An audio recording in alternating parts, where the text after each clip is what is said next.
半夜12点闻到了大海的味道，这好吃绝了！羊肉饭怎么这么好吃呢？欢迎收看川川的旅游青岛特辑，在青岛3天2晚，从住到吃到玩，让我们先开启第一天吧。首先一起 room tour 一下，我们住在了5·4广场附近，地理位置还挺好的，去哪儿都很方便，而且还能看到海。感觉是这个浴室厕所里，我还能住俩人。洗脸这儿上厕所，这儿这么大个浴缸，主要是这儿我觉得还能放个单人床。第一站先去了栈桥，菲菲吵着闹着要去那个咖啡店，景色呢确实很不错，可以俯瞰栈桥。我将起诉这家店，这俩玩意88。但我觉得隔壁的麦麦更有性价比啊，风景是一模一样，只有1墙之隔。然后呢是栈桥这边，桥下呢可以站在海边出片，头顶呢是海鸥，很多人拍照。桥上呢是比较适合喂海鸥的，都是成群结队，特别多，可以买小面包喂它们，很便宜，我记得是1块钱1包，能喂很久。哇，这1块钱的快乐好久啊！我是比较建议呢，下午晚点来，夕阳洒在海面上真的很好看，可以拍出那种金灿灿的剪影效果。下一站我们去了信号山公园，这里不是青岛，这里是首尔，真的很像首尔。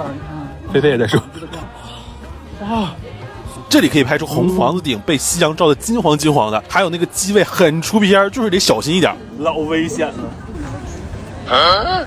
给点合理的表情，快点。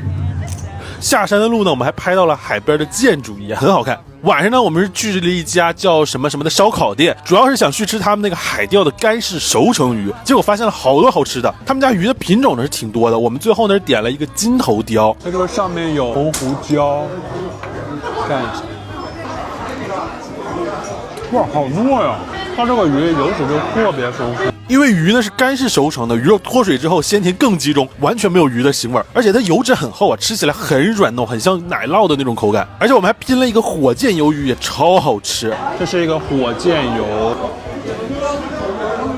哇，好好吃，好脆，哇，咬下去嘎吱嘎吱的，哇，好好吃。哎，它又脆又糯，很脆糯，后面很糯哎。咬进那一个是脆的，然后后面再嚼就是糯的，然后它回味有点甜。这个是一个芥味冻粉，好像是青岛这边的特色。它这个菜码真的很大。哦，什么东西？感觉像被烫过了。哦，它攻击我。芥末是吗？哇，芥末还不好的，但很好吃。这个应该就是那个冻粉，它有点像海蜇头，它主要就是一个芥末味的凉拌菜。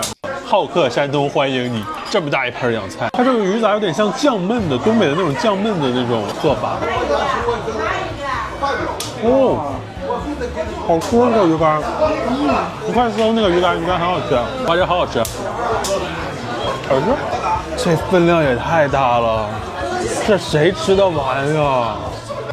哇，它里面有肉末，有韭菜，然后还有海肠。终于轮到我吃海肠捞饭了。它里面是有肉末的，是感觉那个米粒浸满了肉末的那个汤，还能吃到海肠的那种鲜脆。他们家用的这个海肠都蛮厚的，都很肥很厚。它好多肉末里面。对，它那个肉末好香，灌满了一样，卤肉饭的那种。啊，就这个，如果开到我们家楼下，我得天天吃。就这份海肠捞饭，我已经盛了3碗了。我也吃了1碗，感觉它受了皮肉伤。那这期就是这样，下一期我们一起去海边放烟花，去海边大别野吃好吃的吧。